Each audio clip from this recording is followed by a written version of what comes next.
నమస్తే. పొలిటికల్ వాయిస్కి స్వాగతం. ఇది లోక్సభకు సంబంధించినటువంటి ఎన్నికల సీజన్గా మనం చూడవచ్చు. ఇప్పటికే కేంద్రానికి సంబంధించినటువంటి ఓటాన్ అకౌంట్ బడ్జెట్ అయిన తర్వాత పూర్తి స్థాయిగా ఎన్నికల సరళిలోకి వెళ్తుంది. నరేంద్ర మోడీకి సంబంధించినటువంటి సర్కారు కూడా ఆ వైపుగా వెళ్తున్నది. ఇక తెలంగాణకు సంబంధించినటువంటి వరకు లోక్సభ అభ్యర్థులు ఎవరుండబోతున్నారు? ఎందుకంటే తెలంగాణలో కాంగ్రెస్ అధికారంలో ఉంది కాబట్టి గతంలో టీఆర్ఎస్ పార్టీకి సంబంధించినటువంటి ఎంపీలకు ఏ విధంగా అయితే డిమాండ్ ఉండేదో ఇప్పుడు కాంగ్రెస్ పార్టీ అధికారంలో ఉంది కాబట్టి అంతే డిమాండ్ ఉంది. అయితే ఇప్పుడున్నటి వరకు 309 మంది ఏమో అప్లికేషన్లు పెట్టుకున్నారు. 17 లోక్సభ స్థానాలకు సంబంధించి ఈ నాగర్ కర్నూలుకు సంబంధించి వరంగల్కు సంబంధించినటువంటి దాంట్లో కూడా హయ్యెస్ట్గా ఉన్నాయి. సరే, ఆ ప్రాబబుల్స్ పక్కన పెడుతుంది. ఎందుకంటే అసెంబ్లీ ఎన్నికల్లో కూడా ఖచ్చితంగా అందరూ అప్లికేషన్ ఇవ్వాలనేటువంటి విషయం చెప్పినా కూడా 10-12 మంది ఎమ్మెల్యే అభ్యర్థులకు అప్లికేషన్ లేకపోయినా చివరి క్షణంలో సీట్లు ఇచ్చారు. కాబట్టి ఇప్పుడు కూడా అప్లికేషన్లు లేనటువంటి వాళ్ళకు కూడా సీట్లు ఇచ్చేటువంటి అవకాశం ఉంది. ఎట్లా అనేటువంటిది చూద్దాం. ఇప్పుడు మొదటగా ఆదిలాబాద్ పార్లమెంట్ నరేష్ జాదవ్, ఆదిలాబాద్ పార్లమెంటుకు సంబంధించి నరేష్ జాదవ్ పేరు వినబడుతున్నది. అది రిజర్వ్డ్ సీటు. అదేవిధంగా శివరాథోడు లేదా సేవలాల్ రాథోడ్ అనేటువంటి పేరు ఇంకొకటి కూడా వినబడుతున్నది. వీళ్ళిద్దరి మధ్యనే పోటీ ఉంది. ఇక బయట నుంచి కొత్త అభ్యర్థిని ఎవరైనా తీసుకొస్తే తప్ప వీళ్ళు ఉండేటువంటి అవకాశం ఇద్దరిలో ఎవరో ఒకరు నరేష్ జాదవ్ లేదంటే సేవలాల్ రాథోడు, ఇతనే శివరాథోడు. వీళ్ళిద్దరిలో ఎవరో ఒకరు వచ్చేటువంటి అవకాశం ఉంది. ఇది ఆదిలాబాద్కి సంబంధించినటువంటి ఎంపీలకు సంబంధించి. రెండవది భువనగిరిలో ఎవరున్నారని చూస్తే చామల కిరణ్ కుమార్ రెడ్డి, పున్నా కైలాష్ నేత, వీళ్ళిద్దరూ భువనగిరికి సంబంధించినటువంటి అభ్యర్థుల లిస్టులో ఉన్నారు. చామల కిరణ్ కుమార్ రెడ్డి సామాజిక వర్గానికి ఇస్తే ప్లస్ అక్కడ కోమటిరెడ్డి రాజగోపాల్ రెడ్డి, కోమటిరెడ్డి వెంకటరెడ్డి కుటుంబము లేదంటే ఉత్తమ్ కుమార్ రెడ్డి వీళ్ళకు సంబంధించినటువంటి వాళ్ళ బ్లెస్సింగ్స్ ఉండాలి.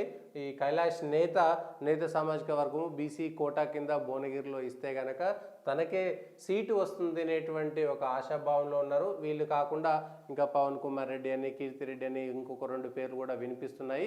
అయితే కోమటిరెడ్డి కుటుంబం కానీ జానారెడ్డి కుటుంబం కానీ వీళ్ళు ఉత్తమ్ కుమార్ రెడ్డి వాళ్ళ బ్లెస్సింగ్స్ లేకుండా నల్గొండ జిల్లాలో ఎంపీ సీటు రావడం సాధ్యం కాదు. ఇది భువనగిరి నియోజకవర్గానికి సంబంధించినటువంటి అభ్యర్థుల లిస్టు. కాంగ్రెస్లో ఉన్నటువంటి వాళ్ళు వీళ్ళు భువనగిరికి సంబంధించి. ఇక ఇంకొక సీటు నెక్స్ట్ తీసుకుంటే చేవెళ్ళకు సంబంధించి పట్నం సునీత పార్టీలో జాయిన్ అయింది. పట్నం మహేందర్ రెడ్డి వైఫ్ 3 సార్లు జెడ్పీ చైర్మన్గా కూడా చేశారు. ఉమ్మడి రంగారెడ్డి జిల్లాకు కూడా జెడ్పీ చైర్మన్గా చేశారు. ఇప్పటికే టీఆర్ఎస్ పార్టీని వీడి కాంగ్రెస్ పార్టీలోకి వచ్చారు. చేవెళ్ళ పార్లమెంటుకు సంబంధించినటువంటి టికెట్ హామీతోటే పార్టీలో చేరారనేటువంటిది స్పష్టంగా తెలుస్తున్నది. రంజిత్ రెడ్డి కూడా చేరుతారనుకున్నారు కానీ రంజిత్ రెడ్డిని కాకుండా పట్నం సోదరులను తీసుకుంటే అటు కొడంగల్లో కూడా నరేందర్ రెడ్డిని తీసుకోవచ్చు, ఇటు మహేందర్ రెడ్డి, సునీతారెడ్డి కూడా పార్టీలో చేరితే బలవంతంగా ఉంటుంది. పార్టీ ఖచ్చితంగా కొంత చేవేళ్లలో పోటీ ఇవ్వడానికి అవకాశం ఉంటుంది. ముఖ్యమంత్రి రేవంత్ రెడ్డి స్పష్టంగా దీంట్లో ఉన్నట్టుగా తెలుస్తుంది. ఇంకోటి బడంగపేట మేయర్ చిగిరింత పారిజాత నరసింహారెడ్డిలో వాళ్ళకు కుటుంబానికి కూడా టికెట్ ఎక్స్పెక్ట్ చేస్తున్నారు. అక్కడ మహేశ్వరం అసెంబ్లీ టికెట్ ఎక్స్పెక్ట్ చేశారు వాళ్ళు. మహేశ్వరం అసెంబ్లీ రాలేదు కాబట్టి వాళ్ళు ఇప్పుడు ఎంపీ టికెట్ వస్తుంది. కాంగ్రెస్ అధికారంలో ఉంది కాబట్టి మేయర్ పోస్ట్లో ఉన్నాం కాబట్టి వచ్చేటువంటి అవకాశం ఉందని ఎక్స్పెక్ట్ చేస్తున్నారు. కిచ్చెన్న గారి లక్ష్మారెడ్డి కూడా మహేశ్వరం నుంచి మాజీ ఎమ్మెల్యే ఇంతకుముందు మేడ్చల్ నుంచి మహేశ్వరంలో పోటీ చేసి ఓడిపోయినటువంటి కిచ్చెన్న గారి లక్ష్మారెడ్డి కూడా చేవెళ్లకు సంబంధించినటువంటి దాంట్లో ఆయన ఉన్నారు. చేవెళ్లలో కిచ్చెన్న గారి లక్ష్మారెడ్డి పోటీ చేస్తే నేను గెలుస్తాననేటువంటి మాట కూడా చెప్తున్నారు. కాబట్టి చేవెళ్లలో ఈ ముగ్గురులోనే ముఖ్యంగా ఉందని చెప్పుకోవచ్చు. చివరి క్షణంలో ఎవరైనా మారితే చెప్పలేము. అది చేవెళ్లకు సంబంధించి. హైదరాబాదుకు ఎవరున్నారనేటువంటి చూస్తే నిరంజన్ చాలా కాలం పాటు కాంగ్రెస్ పార్టీలో ఉన్నాడు. దాదాపుగా పుట్టుక నుంచి కాంగ్రెస్ పార్టీ అనుకోవచ్చు. పీజేఆర్కు అదేవిధంగా మరి శశిధర్ రెడ్డికి చాలా అనుబంధంగా ఉన్నటువంటి వ్యక్తి, పాత బస్తీలో ఉన్నటువంటి వ్యక్తి నిరంజన్. ఈసారి హైదరాబాద్ టికెట్ ఇస్తే పాత నాయకులకు ఇవ్వాలి అనేటువంటి ఒక అనుకుంటే కనుక నిరంజన్ అందులో ఉంటారు. ఒకవేళ నిరంజన్ కాకపోతే సమీరుల్లా ఖాన్ అనేటువంటి వ్యక్తి కూడా నేనున్నటువంటిది పోటీ ఉన్నారు. ఫిరోజ్ ఖాన్ పేరు కూడా వినబడుతుంది కానీ ఫిరోజ్ ఖాన్ నాంపల్లి పోటీ చేశారు కాబట్టి సికింద్రాబాద్ నియోజకవర్గంలో ఉంటుంది. పాత బస్తీకి సంబంధించి అంటే హైదరాబాద్ పార్లమెంట్ కింద రారు కాబట్టి అనుకుంటుందంటారు. ఇంకొకటి మజ్లిస్కి వ్యతిరేకంగా వెళ్తుందా లేదా అనేది పార్లమెంట్ ఎన్నికల్లో తేలేటువంటి అవకాశం ఉంది. మజ్లిస్కి వ్యతిరేకంగా గట్టిగా ఉంటే ఎంబీటీ నేతకు ఎంపీ టికెట్ ఇప్పించి ఎంబీటీకి కాంగ్రెస్ మద్దతు తెలపాలనేటువంటిది ఒక చర్చ జరుగుతున్నది. నిజంగా ఎంబీటీకి ఇచ్చి కాంగ్రెస్ పోటీ చేయకుండా ఎంబీటీ నాయకుడు కనుక చేస్తే రసవత్తరంగా ఉంటుంది. హైదరాబాద్ సంబంధించి అటు బీజేపీ ఇటు కాంగ్రెస్ అటు మజ్లిస్ త్రిముఖ పోటీలో మజ్లిస్ ఓడిపోయిన ఆశ్చర్యం లేదు. మరి ఎంబీటీకి ఇస్తారా, నిరంజన్ అనేటువంటి పాత నాయకుడికి ఇచ్చి అందరినీ సంతృప్తి పరచాలి కాబట్టి వాళ్ళని చేస్తారనేటువంటిది చూడాలి. ఇది హైదరాబాద్కు సంబంధించినటువంటి ఎంపీ స్థానాలు. నెక్స్ట్ కరీంనగర్లో ఎవరున్నారంటే ప్రవీణ్ రెడ్డి, అలిగిరెడ్డి ప్రవీణ్ రెడ్డికి ఇస్తారు. మాజీ ఎమ్మెల్యే హుస్నాబాద్ నుంచి టీఆర్ఎస్కి వెళ్ళి మళ్ళీ కాంగ్రెస్కి వచ్చేశారు. ఎమ్మెల్యే టికెట్ ఇవ్వలేదు, అక్కడ పొన్నం ప్రభాకర్కు టికెట్ ఇచ్చారు కాబట్టి ప్రవీణ్ రెడ్డికి ఇస్తారనేటువంటి ఒక చర్చ జరుగుతుంది. ప్రవీణ్ రెడ్డి కాకపోతే రుద్ర సంతోష్ కుమార్ అనేటువంటి వ్యక్తికి కూడా ఇస్తారనేటువంటిది ఒకటి జరుగుతుంది. రాహుల్ గాంధీ తోటి ఎన్ఆర్ఐకి సంబంధించినటువంటి మీటింగ్లో ఉన్నారు.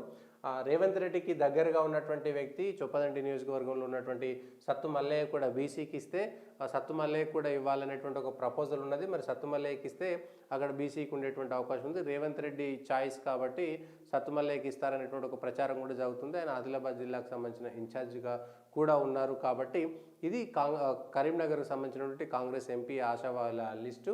కరీంనగర్ ఎమ్మెల్యేగా పోటీ చేసిన అభ్యర్థి కూడా ఎంపీ అడుగుతున్నారు, కానీ ఇంకా ఎమ్మెల్యేగా పోటీ చేసినటువంటి వాళ్లకు ఇవ్వకపోవచ్చు అనేటువంటిది కూడా మరొక చర్చ కాంగ్రెస్ పార్టీలో జరుగుతున్నది. ఇది ఎట్లా చేస్తారో చూడాలి. కరీంనగర్ సంబంధించినటువంటి అభ్యర్థుల లిస్ట్ ఇది.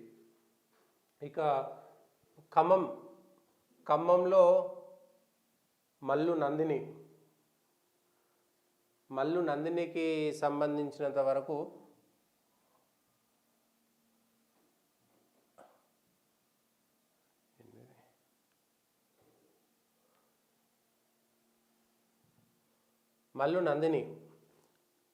ఖమ్మం పార్లమెంటు సెగ్మెంట్కి సంబంధించి మల్లు నందిని ఉన్నారు. మల్లు భట్టి విక్రమార్క ఉప ముఖ్యమంత్రి మల్లు భట్టి విక్రమార్కకు భార్య ఈసారి ఎంపీ అభ్యర్థిగా పోటీ చేస్తానని అప్లికేషన్ కూడా పెట్టారు. 100 కార్లతో వచ్చారనేటువంటిది ఉంది. రేణుకా చౌదరి పోటీగా ఉంటారనుకుంటే రేణుకా చౌదరి పోటీలో లేదు కాబట్టి మల్లు భట్టి విక్రమార్క భార్య ఖచ్చితంగా టికెట్ సంపాదిస్తున్నటువంటి ఒక చర్చ జరుగుతుంది. ఇంకొకటి ప్రసాద్ రెడ్డి, ఎవరు పొంగులేటి శ్రీనివాసరెడ్డి సోదరుడు, మినిస్టర్ పొంగులేటి శ్రీనివాసరెడ్డి సోదరుడు ప్రసాద్ రెడ్డికి టికెట్ కేటాయించాలనేటువంటిది కూడా ఒక ఒత్తిడి జరుగుతుంది. తుమ్మలకు కుటుంబానికి కూడా తుమ్మలకు కొడుకు ఇస్తే బాగుంటుంది అనేటువంటి కూడా ఒక చర్చ జరుగుతుంది. వి హనుమంతరావును కూడా ఇక్కడ పోటీ చేయిస్తారనే ఒకటి చర్చ జరుగుతున్నది. వి హనుమంతరావుకి ఇస్తారా ఇవ్వరా తెలియదు. వి హనుమంతరావుకు ఒకవేళ సికింద్రాబాదు ఇటు ఖమ్మంలో ఎక్కడైనా ఇస్తారా, రాజ్యసభ ఇవ్వలేదు కాబట్టి పోటీ చేయనిస్తారా లేదా తెలియదు. రేణుకా చౌదరి మొన్నటి వరకు పోటీ ఉంది కాబట్టి రేణుకా చౌదరి పోటీలో లేదు రాజ్యసభలో. ఇక సోనియా గాంధీ కూడా ఖమ్మం నుంచి వస్తారనేటువంటి ఒక చర్చ జరిగింది. సోనియా గాంధీ కూడా రాయ్బరేలీ నుంచి పోటీ చేయట్లేదు, రాజస్థాన్ నుంచి రాజ్యసభకు వెళ్ళిపోయింది కాబట్టి సోనియా గాంధీ కూడా ఖమ్మం నుంచి పోటీ చేసేటువంటి అవకాశం లేదు.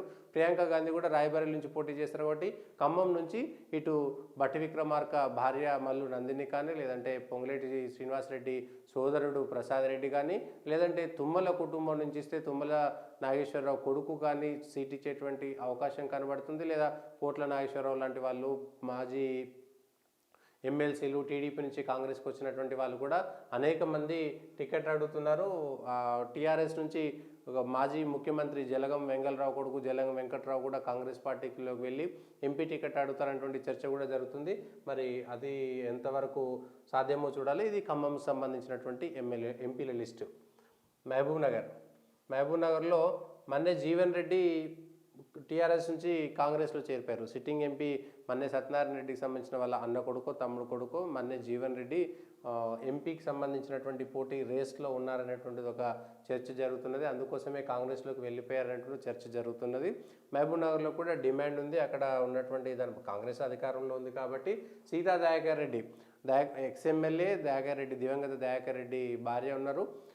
మహిళకి ఇవ్వాలనుకుంటే అటు ఖమ్మంలో మహిళా అవకాశం ఉంటే మల్లు నందిని, ఇటు మహబూబ్ నగర్లో సీతా దయాకర్ రెడ్డి సామాజిక వర్గం ఉంటుంది. టీడీపీలో రేవంత్ రెడ్డితో కలిసి పనిచేసినటువంటి పాత సహచర్యం కూడా ఉంది కాబట్టి దయాకర్ రెడ్డి చనిపోయారు, దయాకర్ రెడ్డికి సంబంధించిన సింపతి కూడా వస్తుంది. ఇట్లా కాంగ్రెస్లో వచ్చేటువంటి అవకాశం ఉంది. వంశీచంద్రెడ్డి పోయినసారి పోటీ చేసినటువంటి అభ్యర్థి, యూత్ కాంగ్రెస్ అధ్యక్షుడిగా పనిచేశారు, ఎన్ఎస్ఏ లీడర్గా పనిచేశారు, డాక్టరు, ఇప్పటికే పాదయాత్ర చేశారు. ఆ సీటు నాదే అనేటువంటి విషయం చెప్పుకుంటున్నారు. గతంలో పోటీ చేసి ఓడిపోయారు, ఈసారి కూడా నాదే అని మహబూబ్నగర్కు సంబంధించినటువంటి ఒక పాదయాత్ర చేస్తున్నారు. మరి ఈ ముగ్గురు అభ్యర్థుల్లో మహబూబ్నగర్లో ఎవరిని వరిస్తుందో చూడాలి. ఇది మహబూబ్నగర్కు సంబంధించినటువంటి ఎంపీల లిస్ట్. మహబూబ్నగర్ పోయిన తర్వాత మహబూబాబాద్లో ఎమ్మెల్యే అభ్యర్థిగా ప్రయత్నం చేసినటువంటి భానోతు విజయాబాయి కూడా ఎంపీ ఇస్తే నేను గెలుస్తాననేటువంటి మాట చెప్తున్నారు. ఒకవేళ మహిళా ఎస్టీ కోటాలో మహిళకి ఇచ్చేస్తే భవిష్యత్తులో ఉపయోగపడుతున్నారు నాయకులు అనేటువంటి దాంట్లో వస్తే అవకాశం ఇచ్చేటువంటిది ఉంది. బలరాం నాయక్ ఇదే మహబాద్ నుంచి గతంలో గెలిచి యూపీఏ హయాంలో కేంద్రంలో సహాయ మంత్రిగా కూడా పనిచేసినటువంటి బలరాం నాయక్ మాజీ ఎంపీ, తెలంగాణ ఉద్యమం సమయంలో ఉన్నారు కాబట్టి బలరాం నాయక్ ఈ సీట్ నాకే వస్తుందనేటువంటి ఆశాభావంతో ఉంటున్నారు.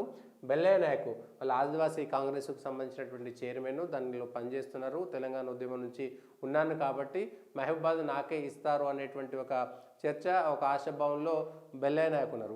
ఈ ముగ్గురులో ఎవరో ఒకరికి వచ్చే అవకాశం ఉంది. సీనియారిటీని లేదంటే పాత తెలంగాణ ఉద్యమాన్ని చూస్తే బలరాం నాయక్ నేనే గతంలో యూపీఏలో మంత్రిగా కూడా పనిచేసాను కాబట్టి అందులో అధికారంలో ఉన్నప్పుడు ఇవ్వాల్సిందే అనేటువంటి ఒక ఒత్తిడి తీసుకురావచ్చు.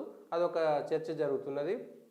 లేదంటే బెల్లయ్య నాయక్ ఆదివాసీ కాంగ్రెస్కి నేను సేవ చేశాను అనేటువంటిది చేయొచ్చు. ఇట్లా ముగ్గురులో కూడా అవకాశాలు ఉన్నాయి. ఎవరిని వరిస్తుంది మహబూబాద్ చూడాలి. ఇది మహబూబాద్కి సంబంధించి.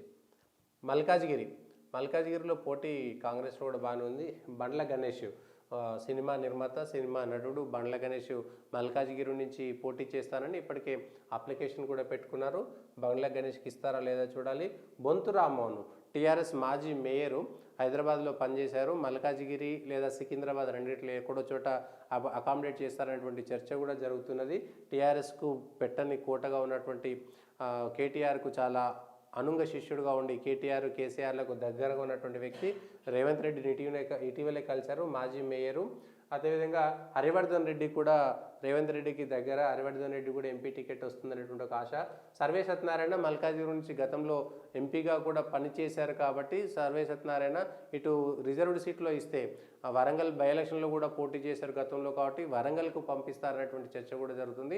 మరి వరంగల్ పంపిస్తారా లేదా మల్కాజ్గిరి ఇస్తారా, రెండు ఇవ్వకుండా కొత్త వాళ్ళను సేకరిస్తారా అనేటువంటిది కూడా ఒక చర్చ జరుగుతుంది. ఉన్నంతలో మాత్రం ఈ నలుగురు మాత్రమే మల్కాజ్గిరి నుంచి ఉన్నారు. చివరి క్షణంలో కొత్తగా ఎవరైనా వస్తే చెప్పలేం అధికార పార్టీలో ఉన్నటువంటి దాంట్లో. ఇది మల్కాజ్గిరికి సంబంధించినటువంటి అభ్యర్థుల లిస్టు. ఇక మెదక్ సంబంధించి బండారు శ్రీకాంతరావు నాకు ఇస్తే బాగుంటుంది అనేటువంటిది ఒక చర్చలో ఉన్నారు. బండారు శ్రీకాంతరావు కాకుండా సంగారెడ్డి నుంచి ఇటీవల ఓడిపోయినటువంటి జగ్గారెడ్డి ఎంపీ స్థానంలోకి పోటీ చేయాలనేటువంటిది. పిసిసి వర్కింగ్ ప్రెసిడెంట్గా ఉన్నారు, ఎమ్మెల్యేగా లేరు కాబట్టి ఎంపీగా వెళ్ళడానికి అవకాశం ఇస్తే బాగుంటుంది అనేటువంటిది కూడా చర్చ జరుగుతున్నది. మైనంపల్లి హనుమంతరావు కూడా ఇటీవల సిద్దిపేటలో పెద్ద భారీ ర్యాలీ చేసుకునేటువంటి ప్రయత్నం చేసి సీట్ కోసం ప్రయత్నం చేసుకున్నారు. కాంగ్రెస్ నుంచి అవకాశం వస్తే ఎంపీగా పోటీ చేయడానికి మల్కాజ్గిరి ఎమ్మెల్యేగా పోటీ చేసి ఓడిపోయిన తర్వాత మైనంపల్లి హనుమంతరావు కొడుకు మైనంపల్లి రోహిత్ మెదక్ నుంచే ఎమ్మెల్యేగా గెలిచారు. కాబట్టి ఓడిపోయినటువంటి అభ్యర్థులకు ఎంపీ టికెట్లు ఇవ్వము అనుకుంటే మాత్రం జగ్గారెడ్డి, మైనంపల్లి ఇద్దరు అవుట్ అయిపోతారు. ఆ తర్వాత విజయశాంతి కానీ లేదంటే బండారు శ్రీకాంతరావు లాంటి వ్యక్తులు రావచ్చు. ఇంకా కొత్త వ్యక్తులు ఎవరైనా తీసుకొచ్చేటువంటి అవకాశం ఉంది. మరి ఆ లిస్టు వాళ్ళు ఎవరికి ఇస్తారనేది చూడాలి. ఇది మెదక్ సంబంధించింది. ఇక నాగర్ కర్నూలులో చారగొండ వెంకటేష్ పేరు కూడా వినబడుతున్నది. నాగర్ కర్నూలు రిజర్వ్డ్ స్థానంలో ఉన్నారు. చారగొండ వెంకటేష్కి ఇస్తారా లేదా చూడాలి. అదేవిధంగా మల్లు రవి ఒకటి ఉన్నది, సంపత్ ఎక్స్ఎమ్మెల్యే సంపత్ ఓడిపోయారు కాబట్టి ఒకటి. మల్లు రవికి టికెట్ ఇవ్వలేదు. మల్లు రవి ఎంపీగా గతంలో పనిచేశారు, జడ్చర్ల నుంచి ఎమ్మెల్యేగా పనిచేశారు. ఇప్పుడు రాష్ట్రానికి సంబంధించినటువంటి ప్రత్యేక ప్రతినిధిగా ఢిల్లీలో ఉన్నారు కాబట్టి మల్లు రవి ఉంటారా లేదా సంపత్కి ఇస్తారా? మరి ఎమ్మెల్యే ఓడిపోయినటువంటి వాళ్ళ లిస్టు కూడా తీసుకుంటే ఇంకా సిట్టింగ్ ఎంపీ రాములు కూడా ఇటు బీజేపీ ఇటు కాంగ్రెస్ అనేటటువంటి ఊగిసలాటలో ఉన్నారు కాబట్టి సిట్టింగ్ ఎంపీ రాములు కూడా వచ్చేటువంటి అవకాశం ఉంది. వాళ్ళ కొడుకు టికెట్ అడుగుతారనేటువంటి ఒక చర్చ కూడా జరుగుతుంది. ఆయన బీజేపీ కాంగ్రెస్ కూడా తెలియదు, అది కూడా చూడాలి. ప్రస్తుతం టీఆర్ఎస్లో ఉన్నారు, ఇప్పుడు ఎవరు వస్తారో చూడాలి. ఇది నాగర్ కర్నూలు ఉన్నటువంటి కాంగ్రెస్ అభ్యర్థుల పోటీ. ఇక నల్గొండకు సంబంధించి నల్గొండలో సీనియర్ నాయకుడు జానారెడ్డి వయసు రీత్యా ఇస్తారా ఇవ్వరనేటువంటి ఒక చర్చ జరుగుతున్నది. జానారెడ్డి కొడుకు ఆల్రెడీ నాగార్జున సాగర్లో జైవీర్ రెడ్డి ఎమ్మెల్యేగా కూడా ఉన్నారు. మరి జైవీర్ రెడ్డికి ఇస్తారా లేదా రఘువీర్ రెడ్డి టికెట్ అడుగుతున్నారు. జానారెడ్డికి వయసు రీత్యా ఇవ్వకపోతే రఘువీర్ రెడ్డికి ఇచ్చేస్తే జానారెడ్డి ఇద్దరు కొడుకులు కూడా రాజకీయంగా అరంగేట్రం చేసినట్టు ఉంటుంది. గెలిస్తే అవకాశం ఉన్నటువంటి నల్గొండలో కొంత కాంగ్రెస్ బలంగా ఉన్నటువంటి నేపథ్యంలో గెలిస్తే జానారెడ్డి ఇంకొక కొడుకు కూడా రాజకీయంగా అవకాశం కల్పించినట్టు అవుతుంది. తను రిటైర్ అవ్వచ్చనేటువంటి చర్చ జరుగుతుంది. ఒకవేళ సీనియారిటీ ప్రకారం జానారెడ్డికే ఇస్తారా అనేటువంటిది కూడా చూడాలి. ఇక పటేల్ రమేష్ రెడ్డికి సంబంధించి కూడా రేవంత్ రెడ్డికి టీడీపీ నుంచి కూడా కలిసినటువంటి వ్యక్తి. సూర్యాపేట ఎమ్మెల్యే టికెట్ ఇవ్వనప్పుడు కూడా కొంత హంగామా జరిగినటువంటి విషయం చూసాం. సూర్యాపేట టికెట్ ఇవ్వలేదు కాబట్టి నల్గొండ ఎంపీ టికెట్ ఇస్తారు. అయితే ఉత్తమ్ కుమార్ రెడ్డికి సంబంధించినటువంటి చేయి కూడా ఉంటుంది. నల్గొండలో ఇటు ఉత్తమ్ కుమార్ రెడ్డి, జానారెడ్డి, కోమటిరెడ్డి బ్రదర్స్ వాళ్ళ పెత్తనం ఉంటుంది కాబట్టి వాళ్ళు సూచించినటువంటి అభ్యర్థికి పోయేటువంటి అవకాశం ఉంది. రేవంత్ రెడ్డికి దగ్గర వ్యక్తిగా ఉన్నటువంటి పటేల్ రమేష్ రెడ్డి నల్గొండ ఎంపీ టికెట్ ఇస్తారా అనేటువంటిది కూడా ఒక చర్చ జరుగుతుంది. అది కాకపోతే బీసీకి ఇస్తే ఎవరూ లేరు అనేటువంటి ఒక చర్చ కూడా జరుగుతుంది. నల్గొండలో రెడ్డికే ఇవ్వాలనేటువంటి చర్చ కూడా జరుగుతుంది. నిజామాబాద్కు సంబంధించి ఇరవత్రి అనిల్ ఎక్స్ఎమ్మెల్యే బాల్కొండ నుంచి గెలిచినటువంటి ఇరవత్రి అనిల్ పద్మశాలి సామాజిక వర్గానికి సంబంధించి బీసీకి ఇస్తే నిజామాబాద్లో బాగుంటుంది అనుకున్నప్పుడు ఇరవత్రి అనిల్ వస్తారు. గతంలో పీఆర్పీ నుంచి 2009లో ఎమ్మెల్యేగా గెలిచినటువంటి అనుభవం ఉన్నది. నిజామాబాద్ పార్లమెంట్ సెగ్మెంట్లో ఉంటారు కాబట్టి ఒక బీసీకి ఇస్తే ఎట్లుంటుంది అనేటువంటి మొన్న ఎమ్మెల్యే ఎలక్షన్లో ఇరవత్రి అనిల్కి టికెట్ ఇవ్వలేదు. జీవన్ రెడ్డి అదేవిధంగా సునీల్ రెడ్డి ఆరెంజ్ ట్రావెల్ సంబంధించినటువంటి బాల్కొండలో పోటీ చేసి ఓడిపోయినటువంటి వ్యక్తి. మరి ఆయనకి ఇస్తారా ఈయనకి ఇస్తారా అని చూడాలి. జీవన్ రెడ్డి పోటీ చేస్తారా? ఎమ్మెల్సీ ఉంది కాబట్టి జీవన్ రెడ్డికి ఇవ్వకపోవచ్చు అంటున్నారు. ఇరవత్రి అనిల్ రేస్లో ఉన్నారనే ఒక చర్చ జరుగుతుంది. ధర్మపురి సంజయ్ చర్చ కూడా జరుగుతున్నది. అరవింద్ అక్కడ పోటీలో ఉన్నాడు కాబట్టి ధర్మపురి అరవింద్ సోదరుడు ధర్మపురి సంజయ్ని పోటీ చేస్తే ఆ ఒకే కుటుంబం నుంచి ఇవ్వడం వల్ల కాంగ్రెస్ ఒక బీసీ ఫోర్స్గా ఎదిగేటువంటి అవకాశం ఉన్నటువంటి చర్చ కూడా సాగుతుంది. అట్లా జరిగితే బీసీలో ఇస్తే ఇరవత్రి అనిల్ లేదంటే ధర్మపురి సంజయ్, ఇంకొకటి ఒక రెడ్డికి ఇస్తే జీవన్ రెడ్డి, ముత్యాల సునీల్ రెడ్డి ఆల్రెడీ బాల్కొండలో పోటీ చేసి ఓడిపోయారు కాబట్టి అది పరిశీలిస్తారా లేదా అనేటువంటిది. ఎమ్మెల్యే టికెట్ ఇచ్చి ఓడిపోయిన తర్వాత మళ్ళీ ఎంపీ ఇవ్వాలనేటువంటి చర్చ. అట్లయితే జీవన్ రెడ్డి కూడా ఎమ్మెల్యేగా ఓడిపోయారు వరుసగా 2 సార్లు కాబట్టి జీవన్ రెడ్డి కూడా ఇస్తారా లేదా తెలియదు. పెద్దపల్లికి సంబంధించి గడ్డం వివేక కొడుకు వంశీ ఆయనకు టికెట్ ఇస్తారనేటువంటి దాంతో ఇక వివేక్కి మంత్రి పదవి ఇవ్వలేదు. చెన్నూరులో గెలిచినటువంటి బెల్లంపల్లిలో గెలిచినటువంటి వినోద్కి మంత్రి పదవి ఇవ్వలేదు. వీళ్ళిద్దరికీ సొంత సిస్టర్కి సంబంధించినటువంటి ఇచ్చిన స్పీకర్ గడ్డం ప్రసాద్ కూడా ఆయన సొంత ఒకటే కుటుంబం నుంచినటువంటి వ్యక్తి. అదేవిధంగా లాస్యాన్ అందిత కంటోన్మెంట్ ఇచ్చినటువంటి గెలిచినటువంటి లాస్యాన్ అందిత కూడా వివేక్ సంబంధించినటువంటి ఇంకో అక్క కూతురు. సో ఒకే కుటుంబం నుంచి 4 ఎమ్మెల్యేలుగా ఉన్నారు. ఇప్పుడు మళ్ళీ ఎంపీ టికెట్ ఇస్తారా అనేటువంటి చర్చ కూడా ఒకటి మొదలైంది. ఇవ్వకపోతే ఇక్కడ వెంకటేష్ నేత ఇటీవల సిట్టింగ్ ఉన్నటువంటి టీఆర్ఎస్కు సంబంధించినటువంటి సిట్టింగ్ ఎంపీ కాంగ్రెస్లో చేరాడు కాబట్టి వెంకటేష్ నేతకి ఇవ్వచ్చేటువంటి ఒక చర్చ కూడా జరుగుతున్నది. వెంకటేష్ నేతకి ఇస్తారా ఇది. ఇంకొకటి పెరక శ్యామ్ కూడా ఒకటి మొదటి నుంచి ఉన్నారు, నేను పోటీ చేస్తానటువంటిది చర్చ జరుగుతుంది. పెరక శ్యామ్కి ఇస్తారా లేదా. ఇంకొకటి రామిళ్ళ రాధిక అనేటువంటి కొత్త అభ్యర్థిని కూడా ప్రయత్నం చేసుకుంటున్నట్టుగా చర్చ జరుగుతున్నది. ఇది పెద్దపల్లికి సంబంధించినటువంటి అభ్యర్థుల లిస్టు. మరి సిట్టింగ్ ఎంపీ వెంకటేష్ నేతకి ఇస్తారా లేదంటే గడ్డం వంశీకి ఇస్తారా, ఇంకా కొత్త వాళ్ళని వెతుకుతారా అనేటువంటి ఒక చర్చ కూడా జరుగుతున్నది. ఇది పెద్దపల్లికి సంబంధించినటువంటిది. ఇక సికింద్రాబాద్లో అంజన్ కుమార్ యాదవ్ గతంలో ఎంపీగా పోటీ చేశారు. అయితే ముషీరాబాద్లో మొన్న ఎమ్మెల్యే ఎలక్షన్లో పోటీ చేసి ఓడిపోయారు కాబట్టి ఓడిపోయిన అభ్యర్థికి ఇస్తారా ఎవరా తెలియదు. ప్లస్ అంజన్ కుమార్ కొడుకు అనిల్ కుమార్ యాదవ్కు రాజ్యసభ స్థానం కూడా ఇచ్చారు కాబట్టి సికింద్రాబాద్లో అంజన్ కుమార్ సంబంధించినటువంటి అభ్యర్థిత్వము చాలా తక్కువగా ఉందని చెప్పుకోవచ్చు. ఇక్కడ ఎమ్మెల్యేగా ఓడిపోయారు, కొడుకు ఎంపీ రాజ్యసభ కూడా ఇచ్చారు కాబట్టి అడగడానికి ఆస్కారం లేదు. మొంతు సికింద్రాబాద్లో బొంతు రామ్మోహన్ సామాజిక వర్గం మున్నూరు కాపు, వాళ్ళ భార్య యాదవ్, ఇద్దరి సామాజిక వర్గాలు కూడా సికింద్రాబాద్లో పెద్దగా ఉంటాయి కాబట్టి ఆ రెండు కమ్యూనిటీలను ఆకర్షించడానికి మేయర్గా ఉన్నటువంటి 2016లో తెలంగాణలో తొలి మేయర్గా ఉన్నటువంటి బొంతు రామ్మోహన్ను ఇటీవలే రేవంత్ రెడ్డి కలిశారు కాబట్టి చేర్చుకొని సికింద్రాబాద్ ఎంపీ స్థానం కానీ మల్కాజ్గిరిలో ఎక్కడో చోట పోటీ చేస్తారన్నటువంటి చర్చ కూడా జరుగుతుంది. ఆర్థిక వనరులు కూడా ఉన్నాయి, మేయర్గా పనిచేసినటువంటి అనుభవం కూడా ఉంది, తెలంగాణ ఉద్యమంలో పనిచేసినటువంటి వ్యక్తి కాబట్టి బొంతు రామ్మోహన్కు కాంగ్రెస్ ఎంపీ టికెట్ ఇస్తే బీసీ కులాలకు ఇచ్చినటువంటి ఒక పేరు ఉంటుంది.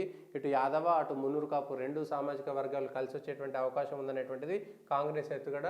విద్యాస్రవంతి క్రిస్టియన్ ఓట్లు ఉన్నాయి కాబట్టి విద్యాస్రవంతిని రంగంలోకి దించుతారు విద్యావేత్త అనేటువంటి ఒక పేరు కూడా చర్చల్లోకి ఉన్నది. వి హనుమంతరావు కూడా సహజంగా సికింద్రాబాద్ సంబంధించినటువంటి రాజ్యసభ ఇవ్వలేదు కాబట్టి సికింద్రాబాద్లో వి హనుమంతరావు కూడా సహజంగా ఒక ఆస్పిరెంట్గా ఉంటారు. ఇక్కడ అక్కడ రెండు చోట్ల కూడా వి హనుమంతరావు ఉంటే ఆయనకు కూడా కొంత రాజీవ్ గాంధీ తోటి, రాహుల్ గాంధీ తోటి, సోనియా గాంధీ తోటి కుటుంబ సభ్యుడిగా ఉన్నటువంటి వ్యక్తి.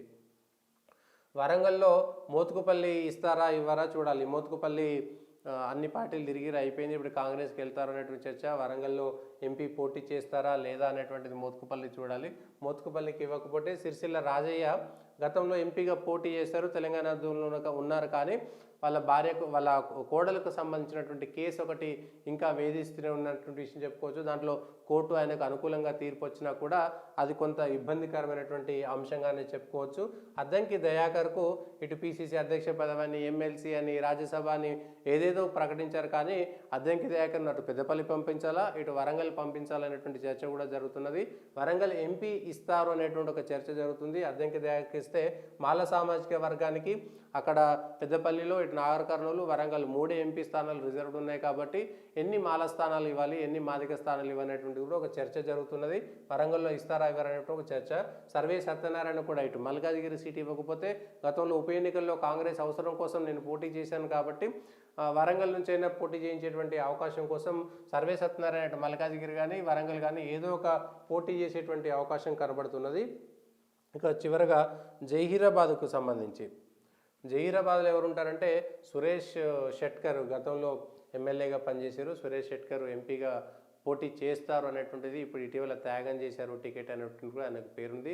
సురేష్ షెట్కర్ గతంలో ఎంపీగా కూడా పనిచేశారు, ఆయనకి ఇస్తారనేటువంటి చర్చ. ఇక దామోదర రాజనరసింహ కూతురు త్రిష కూడా జహీరాబాద్ నుంచి పోటీ చేస్తారనేటువంటి చర్చ జరుగుతుంది. మరి జహీరాబాద్లో ఎవరు ఉంటారు అనేటువంటిది, ఇంకా కొత్త వాళ్ళని ఎవరైనా తీసుకువస్తారా, అది జనరల్ సీటే, జహీరాబాద్లో ఎవరు ఉంటారు అనేటువంటి విషయం ఇంకా క్లారిటీ లేదు. ఇటు దామోదర రాజనరసింహ కూతురు అదేవిధంగా సురేష్ షెట్కర్ ఇద్దరు కూడా పోటీ పడుతున్నారు. వీళ్ళలో ఎవరు ఉంటారని చూడాలి. కాంగ్రెస్ పార్టీకి సంబంధించినటువంటి లిస్టు మాత్రం దాదాపుగా ఈ 17 స్థానాల్లో మనం చెప్పినటువంటి పేర్లలో 90% దాదాపుగా అదే పేర్లలో ఒకరికి వచ్చేటువంటి అవకాశం మాత్రం కనబడుతుంది. ఇది తెలంగాణ కాంగ్రెస్కు సంబంధించినటువంటి ఎంపీల లిస్ట్.